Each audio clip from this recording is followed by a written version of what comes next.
이제 우리 공간이 그 자체 안에 지니고 있는 관계들을 검토한 뒤 우리는 공간의 차원이 실제로 무엇을 의미하는가, 그리고 왜 그것이 셋인가 하는 질문으로 되돌아가야 한다. 가장 이상하게 여겨져야 할 것은 우리가 3차원성을 수학적으로 정의할 수 없다는 점이다. 우리는 이 사실을 잘 인식하지 못하고 그것은 역설처럼 보인다. 왜냐하면 우리는 끊임없이 공간의 차원에 대해 말하고 있기 때문이다. 그러나 이것은 사실이다. 수학은 공간의 연장, 길이, 폭, 높이를 감지하지 못한다. 문제가 제기된다. 분석의 도구로서 그렇게도 정밀한 수단인 수학이 만약 차원이 공간의 어떤 실제적 성질이라면 그것을 왜 감지하지 못하는가? 수학에 대해 말할 때 우리는 우선 다음과 같은 기본 전제를 인정해야 한다. 즉, 모든 수학적 표현은 어떤 현실들 사이의 관계를 나타낸다는 것이다. 만약 이것이 없다면, 만약 이것이 사실이 아니라면 수학은 존재하지 않는다. 이것이 수학의 본질이며 주요한 내용이다. 관계를 표현하는 것, 이것이 수학의 과제이다. 그러나 관계는 반드시 어떤 무엇들 사이에 존재해야 한다. 대수의 A, B, C 대신에는 항상 어떤 현실을 대입할 수 있어야만 한다. 이것은 수학의 알파벳이다. A, B, C는 신용화폐와 같으며 그 뒤에 아무런 현실도 없다면 그것들은 위조지폐이다. 여기서 차원들은 매우 이상한 역할을 한다. 만약 우리가 그것을 대수 기호 A, B, C로 나타낸다면 그것들은 위조지폐의 성격을 지니게 된다. 왜냐하면 이 A, B, C는 차원들의 관계를 표현하는 어떤 현실적인 크기로도 대체될 수 없기 때문이다. 보통은 차원을 지수로 표현한다. 1차, 2차, 3차. 즉, 어떤 선을 A라 한다면 그 선을 한 변으로 하는 정사각형은 A제곱이라 불리고 이 정사각형을 한 변으로 하는 정육면체는 A세제곱이라 불린다. 이것은 그 밖에도 힌턴이 테서렉트, 즉 A의 제곱의 이론을 구성하는 데 근거가 되었다. 그러나 이것은 순수한 허구 소설이다. 무엇보다도 차원들을 지수로 표현하는 것은 완전히 임의적인 것이기 때문이다. 모든 지수는 선 위에 표현될 수 있다. 길이 A가 5mm라고 하자. 그러면 25mm 길이는 그것의 제곱, 즉 A제곱이고 125mm는 그것의 세제곱, 즉 A세제곱이다. 그렇다면 수학이 차원을 감지하지 못한다는 것, 즉 수학적으로 차원 간의 차이를 표현할 수 없다는 것을 어떻게 이해해야 할까? 이것은 오직 한 가지 방식으로만 이해되고 설명될 수 있다. 바로 그 차이가 존재하지 않는다는 것이다. 그리고 실제로 우리는 모든 차원이 본질적으로 동일하다는 것을 알고 있다.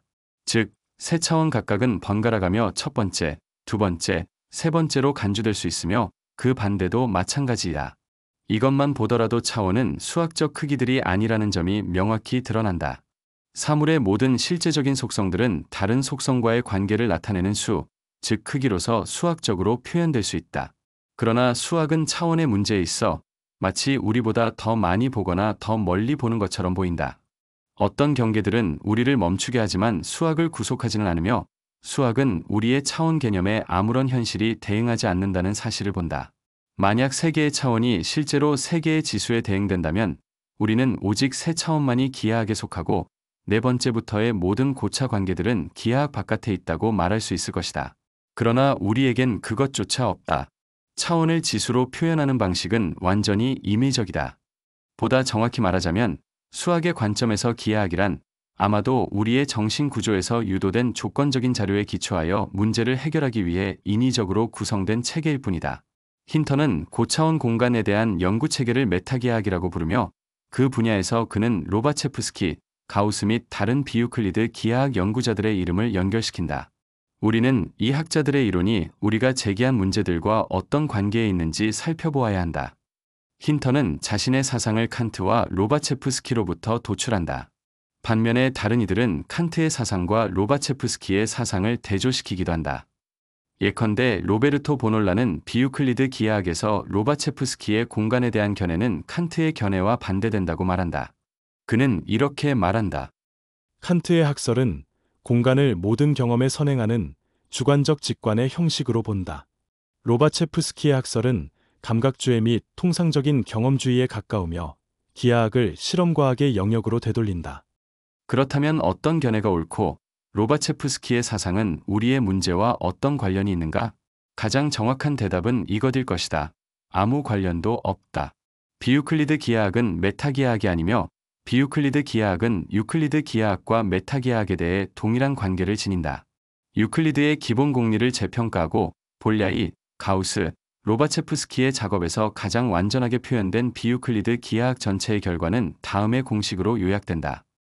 해당 기하학의 공리는 해당 공간의 성질을 표현한다. 예를 들어 평면 기하학에서는 다음의 유클리드의 세 가지 공리를 모두 받아들인다. 직선은 두 점 사이의 가장 짧은 거리이다. 모든 도형은 그것의 성질을 해치지 않고 다른 곳으로 옮겨질 수 있다. 평행선은 서로 만나지 않는다. 구면 위나 오목한 표면의 기하학에서는 처음 두 공리만이 성립한다. 왜냐하면 적도에서는 평행한 좌우선들도 극에서는 서로 만나기 때문이다. 그리고 구면 기하학에서는 삼각형의 세 각의 합이 180도보다 크고 오목한 표면의 기하학에서는 그 합이 두 직각보다 작다. 불규칙한 곡률을 가진 표면에서는 첫 번째 공리만 유효하며 두 번째 공리는 더 이상 성립하지 않는다. 왜냐하면 불규칙한 표면 위에서 어떤 한 곳의 도형을 다른 곳으로 옮기면 그 도형은 변형될 수 있기 때문이다. 그리고 삼각형의 각의 합은 두 직각보다 클 수도 있고 작을 수도 있다. 이처럼 공리는 서로 다른 표면의 성질 차이를 표현한다. 기하학적 공리란 곧 해당 표면의 법칙이다. 그런데 표면이란 과연 무엇인가? 로바체프스키의 공로는 그가 기하학의 기본 개념들을 재검토할 필요가 있음을 인식한 데 있다. 그러나 그는 결코 이 개념들을 칸트의 관점에서 재평가하는 데까지 나아가지는 않았다. 동시에 그는 결코 칸트에 반대하지도 않았다.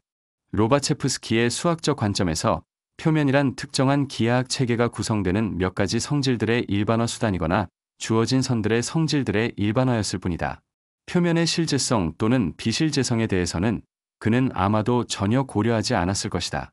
이러한 이유로 로베르토 보놀라가 로바체프스키의 견해를 칸트에 반하며 감각주의 및 통상적 경험주의에 가까운 입장이라고 본 것은 명백히 잘못이다. 또한 힌턴이 주관적으로 가우스와 로바체프스키가 철학의 새로운 시대를 열었다고 보는 것도 정당화되기 어렵다. 비유클리드 기하학, 그 중에서도 로바체프스키의 기하학은 메타기하학과 아무런 관련이 없다. 로바체프스키는 3차원의 영역을 벗어나지 않는다. 메타기하학은 3차원의 영역을 고차원 공간의 단면으로 간주한다. 수학자들 중에서 이 생각에 가장 가까웠던 이는 리만이었으며 그는 시간과 공간의 관계를 이해하고 있었다. 3차원 공간의 한 점은 메타기하학적 선의 단면이다. 메타기하학이 다루는 선들은 어떠한 표면으로도 일반화될 수 없다. 바로 이 점이 기하학과 메타기하학의 차이를 규정짓는 데에 있어 어쩌면 가장 중요한 요소일 것이다.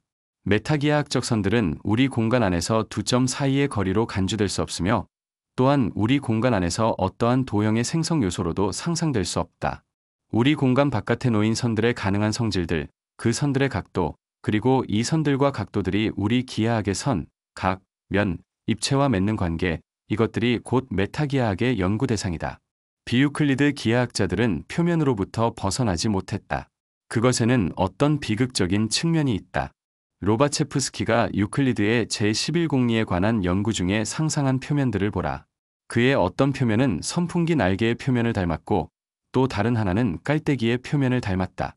그러나 표면으로부터 완전히 떠나 그것을 단번에 포기하고 선이 어떤 표면 위에 있지 않을 수 있다는 것을 상상하며 즉 서로 평행하거나 거의 평행한 일련의 선들이 어떠한 표면 위에서도 일반화될 수 없으며 심지어 3차원 공간 안에서도 일반화되지 않을 수 있다는 것을 상상하는 데까지는 나아가지 못했다. 그리하여 그 자신도 그리고 비유클리드 기하학을 구축한 수많은 다른 기하학자들 또한 3차원 세계를 벗어나지 못했던 것이다. 한편 역학은 시간 속의 선을 인정한다. 즉 그것은 어떠한 표면 위에서도 혹은 공간상의 두 점 사이의 거리로도 결코 상상할 수 없는 선이다. 그러한 선은 기계 계산에 있어 고려된다. 그러나 기하학은 이 선을 결코 다룬 적이 없으며 항상 그 선의 단면만을 다루어 왔다. 이제 우리는 다시 공간이란 무엇인가? 라는 질문으로 돌아가야 하며 우리가 이 질문에 답했는지를 살펴보아야 한다. 그에 대한 대답이란 공간의 3차원성에 대한 정확한 정의와 설명이 될 것이다. 하지만 우리는 그것을 해내지 못했다. 공간의 3차원성은 여전히 우리에게 수수께끼 같고 불명확한 채로 남아있다. 이에 대해 우리는 둘 중 하나를 선택해야 한다.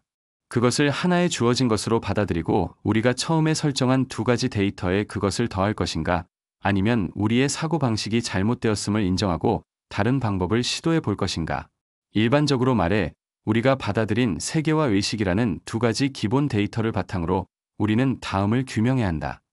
공간의 3차원성이란 것이 세계의 속성인가?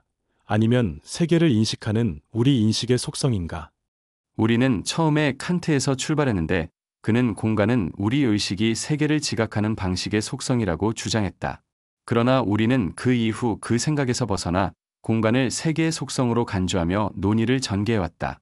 우리는 힌턴과 함께 우리의 공간은 그 자체 안에 그것을 고차원 공간과 관련짓게 해주는 조건들을 내포하고 있다고 간주했고, 이 가정에 기반하여 여러 가지 유비를 바탕으로 공간과 시간, 그리고 그 상호 관계에 대해 어떤 통찰을 얻기도 했다. 하지만 이미 언급한 바와 같이 공간이 왜 3차원인지에 대한 본질적인 질문에 대해서는 그 어떤 해명도 하지 못했다. 유비의 방법은 일반적으로 매우 고통스러운 것이다. 그 방법으로는 항상 닫힌 원 안을 맴돌게 된다. 그것은 사물이나 사물들 사이의 관계를 어느 정도 분명히 해주기는 하지만 본질적으로는 결코 어떤 것에 대해서도 직접적인 해답을 주지 못한다. 수많은 유비를 동원하여 복잡한 문제를 해명하려는 시도를 오랫동안 하다 보면 그 모든 노력이 헛되다는 것을 느끼게 되며 그 유비들과 함께 벽을 따라 걷는 느낌을 받게 된다. 그리고 결국 유비에 대한 혐오감과 반감을 느끼며 당신이 원하는 곳으로 직접 인도해 줄 수 있는 길을 찾고 싶어진다. 우리가 그러한 직선의 길을 걷고 싶다면 우리는 칸트의 기본 명제들을 엄격히 따르는 것 외에는 다른 방법이 없다. 그리고 이 칸트적 관점에서 힌턴의 생각을 다시 서술해보면 이렇게 말할 수 있다. 우리는 우리 자신 안에 공간의 조건들을 지니고 있으며 따라서 우리의 공간이 더 높은 공간과 맺는 관계를 설정할 수 있는 조건 또한 우리 자신 안에서 찾아야 한다는 것이다. 다시 말해 우리는 우리의 심리 안에서 우리의 지각장치 안에서 세계의 3차원성의 조건을 발견해야 하며 고차원 세계의 가능성의 조건 또한 그곳에서 찾아야 한다. 이러한 과제를 설정함으로써 우리는 완전히 직선의 길 위에 서게 되며 다음 질문에 대한 대답을 얻게 될 것이다. 공간이란 무엇이며 공간의 3차원성이란 무엇인가? 이 과제의 해결에 우리가 어떻게 접근할 수 있을까? 그것은 전적으로 명확하다. 우리의 의식과 그 속성을 탐구하는 길을 통해서이다. 우리는 모든 유비로부터 해방되어 공간이 객관적인 것인지 주관적인 것인지에 대한 근본적인 문제를 해결하는 올바르고 직접적인 길 위에 서게 된다. 그리고 이 길은 다음과 같은 질문을 제기함으로써 열린다. 우리가 세계를 인식할 때 사용하는 심리적 형식들을 검토해보고 그것들과 세계의 3차원적 연장성 사이에 어떤 상응이 있는지를 살펴보는 것이다. 즉, 우리 심리에 알려진 속성들로부터 이 3차원의 세계와 그 속성에 대한 개념이 도출되는 것은 아닌지를 따져보는 것이다.